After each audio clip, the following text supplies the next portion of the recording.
What's up, YouTubers? Today I'm in Bradford, and just across there, just behind his house is the Bradford Cathedral. Now I'm down this narrow alleyway. The reason being is I want to show you this particular wall, and just further down I shall be meeting Andrew, who has come across some features, or a feature on the wall, which we'll discuss. Yeah, Andrew, I've noticed quite a lot of people walk past this little alleyway. This is it. It's an extremely busy little walkway. Yeah. This would have been a really old part of Bradford at the time, I mean, you can even see above there, you see the ivy? Yeah. Again, it was pointed out that ivies usually come from graveyards because of people putting wreaths up and stuff. Yeah. So that's just a little snippet of, you know, why that's probably there. So what I look into some of the newspaper articles, and I found this to the editor of the Bradford Observer.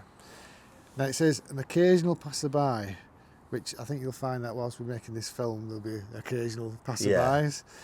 But in April 1856, this chap wrote to the editor of the Bradford Observer, and he says, I think if you were, through the medium of your paper, to draw the public attention to the state of the parish church wall on the Stott hillside of the church, that's where we stood, you would be doing some service to the public, and surely be in some measure the means of having the nuisance immediately removed. I cannot say where the blame lies, but there's a considerable amount of lies at somebody's door, and a look at the place would convince you. So a passerby has spotted that the wall's collapsed, okay? But it also goes on to say that it's now many weeks since the part of the wall on that side of the church fell down, and it's left one or two coffins partially bare. Right, okay. So just behind there, people were sticking out of the ground, by the sounds of it, according to this person. And he was a bit worried that whether one coffin might not be in danger of actually falling into the road. So there must have been some sort of subsidence here. Yeah. That whether it's the graveyard just had no sort of form of drainage or something like that, but it's pushed the wall over. And yeah, he's basically making a complaint. Sure. It's an old-fashioned complaint letter, you know, do something about it. And eventually they did. They went and put wood panelling up to hide the fact. But then it was, how do we get sort of the wall built? Now, one of the other articles is the fall of the parish church yard wall. So it's the lofty retaining wall. There you go. Now, it just missed a child that was playing, so it must have come down with some force if people had to move out of the way. So yeah, there was a meeting then put together to see if they could find the funds to get it rebuilt. Right.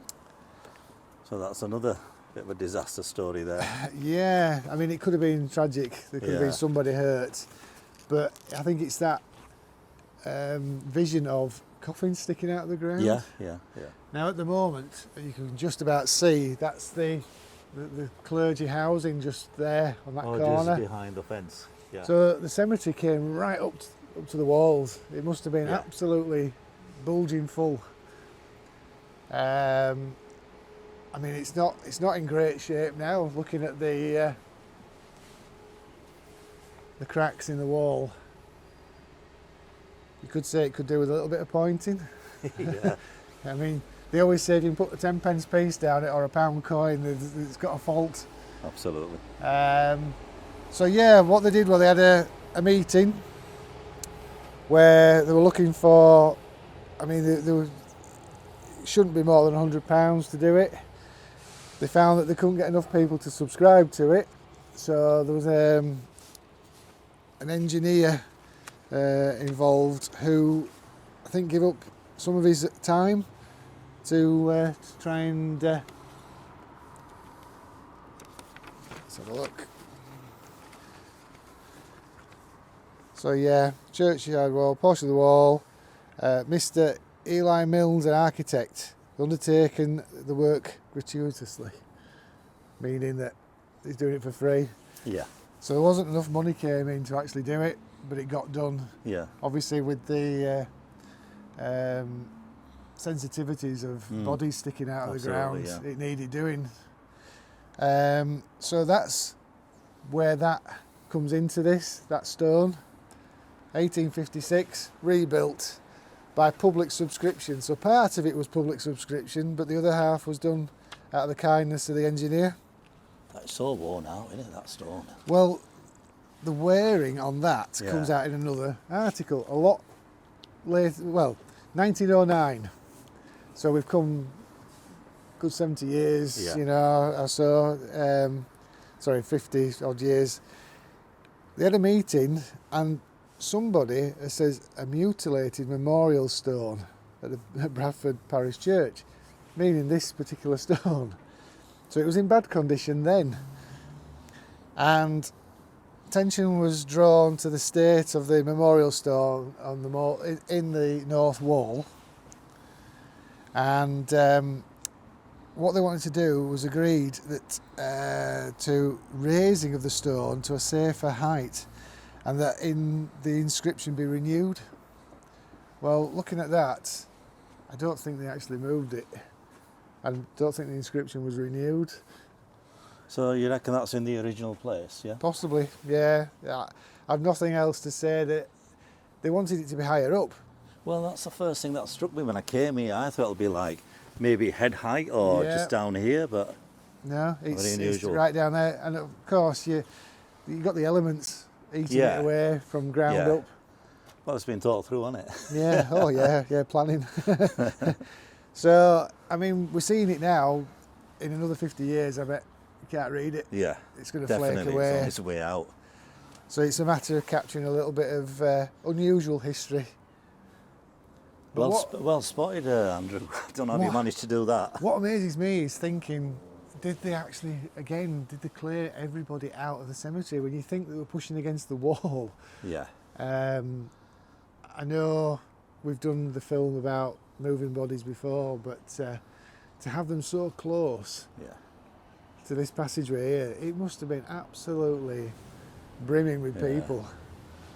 There are a lot of gaps to the story, to be honest, and we're always searching, aren't we? Yeah, we are, yeah. So, but that just gives you an insight into that, which is a recent spot by me.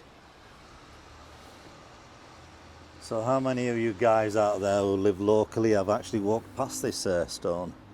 Interested to know? Just let us know. Yeah, well, I mean, hopefully we've highlighted it to Yeah. the cathedral as well. You just never know, it might be something that they've never spotted as well. Right, thanks very much for that, Andrew. This wall has quite a few stories to tell. I'm sure there's many more. Shall we give them a little bit of an idea of a location? If we go down the spot, Yeah, bottom sure, of the steps, yeah. at least then. So this is the barber shop you were on about the earlier, barber or- shop, we've just been stood on the roof of that because it's under the stairs there. But yeah, the sign here is for the barbers. And so you can see there.